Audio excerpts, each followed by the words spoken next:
தேவி LG recipes. நம்ம இன்னைக்கு பார்க்க போற ரெசிபி பாத்தீங்கன்னா பிரெட் அல்வா. பிரெட் அல்வா செய்யறதுக்கு என்னென்ன பொருட்கள் தேவைன்றது இப்ப பார்க்கலாம் வாங்க. இப்ப என்னென்ன பொருட்கள் பாத்தீங்கன்னா 8 பிரெட் எடுத்திருக்கேன். 8 பிரெட்ல வந்து ஃபுல்லா கீ அப்ளை பண்ணிருக்கேன் டோஸ்ட் பண்றதுக்காக. கேஷ்யூ அண்ட் ட்ரை கிரேப்ஸ் எடுத்திருக்கேன் நான். இலச்சி powder, sugar 1 cup, 100 grams ghee, 100 grams Milkmaid, 1/2 litre boiled milk எடுத்திருக்கேன். இப்போ இந்த மாதிரி 4 பிரெட்டை வச்சுட்டு நம்ம கிரில் ஃபங்க்ஷன்ல 2 மினிட்ஸா வச்சு இந்த ரெண்டு சைடுமே டோஸ்ட் பண்ணி எடுத்துக்கலாம். இப்போ கிரில்ல செலக்ட் பண்ணிக்கலாம். 900 வாட்ஸ் கிரில்ல செலக்ட் பண்ணிட்டு 2 மினிட்ஸ் கொடுத்தோம்னா டோஸ்ட் ஆயிடும் உங்களுக்கு. இந்த பாருங்க டோஸ்ட் பண்ணி எடுத்துட்டோம். இப்போ இந்த டோஸ்ட் பண்ண பிரெட் எல்லாமே கட் பண்ணி இந்த பவுல்ல ட்ரான்ஸ்ஃபர் பண்ணிட்டு அந்த மில்க்கும் இதில் ஆட் பண்ணிக்கலாம்.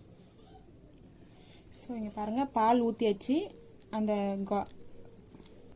டோஸ்ட் பண்ண ப்ரெட்டை நம்ம மில்கில் போட்டு நல்லா மிக்ஸ் பண்ணியாச்சு. இப்போ இதை வந்து மைக்ரோவேவ் மோடில் நம்ம வைக்கலாம். உள்ளே வச்சிடலாம். வச்சுட்டு மைக்ரோவேவ் மோட் ஆன் பண்ணிவிட்டு 5 மினிட்ஸ் செலக்ட் பண்ணிக்கலாம். இப்போ இங்கே பாருங்கள் 5 மினிட்ஸ் நல்லா உங்களுக்கு அந்த பிரெட்டு குக் ஆயிடுச்சு. இப்போ நம்ம என்னென்ன ஆட் பண்ணுறதோ ஆட் பண்ணிக்கலாம். கீ சொன்னோம் இல்லைங்களா, ஸோ கொஞ்சம் கீ எடுத்துகிட்டு தனித்தனியாக எடுத்துகிட்டு இப்போ இந்த கீ பார்த்தீங்கன்னா கேஷ்யூ போட்டு ஃப்ரை பண்ணி தனியாக எடுத்துட்டேன். கேஷ்யூ போட்டு ஃப்ரை பண்ணிட்டு இதில் ஆட் பண்ணிக்கலாம். கொஞ்சம் கீ இதில் ஆட் பண்ணிக்கலாம் நம்ம இப்போதைக்கு. அடுத்தது சுகர் ஆட் பண்ணிக்கலாம்.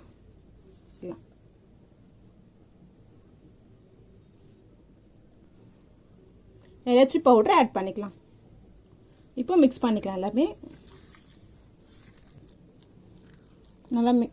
நல்லா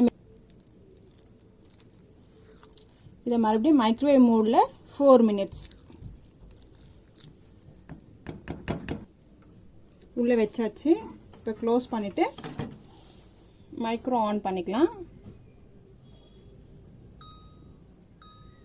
ஆன் பண்ணிவிட்டு 4 மினிட்ஸ்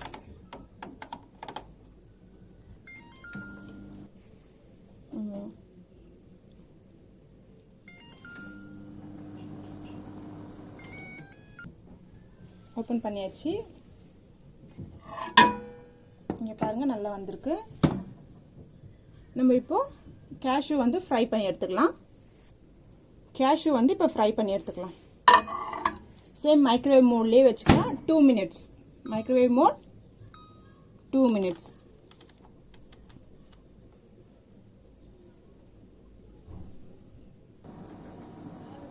ஃபினிஷ் ஆகி ஓப்பன் பண்ணியாச்சு. இங்க பாருங்க ரெடி ஆயிடுச்சு. இங்க பாருங்க நல்லா ரெடி ஆயிடுச்சு அல்வா. இது நான் வேற ஒரு பவுலுக்கு மாத்திடலாம்.